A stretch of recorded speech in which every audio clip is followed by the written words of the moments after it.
Jorge Alexis Mesa dice, ¿qué opina sobre que en México se le da más peso a figuras históricas cuestionables, como pudieran ser Miguel Hidalgo, Zapata y otros, pero olvidar a grandes como Gilberto Bosques? Primero, no sé quién sea Gilberto Bosques.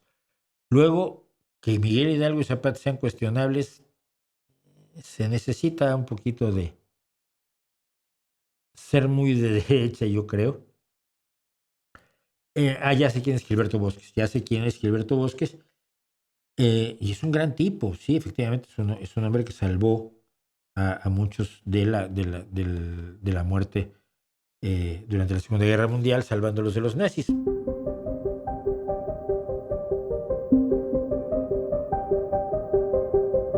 Cuando dices, en México se le da más peso, ¿quién le da más peso? ¿Cuántos vídeos has hecho tú?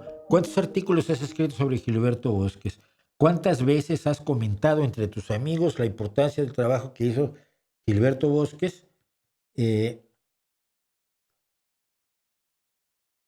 Porque como que siempre alguien tiene la culpa, alguien allá arriba decidió que se le diera más importancia a uno que a otro, no forzosamente, ¿no? Ahora, efectos, por ejemplo, la independencia de México, pues Hidalgo es más importante que Gilberto, lo siento.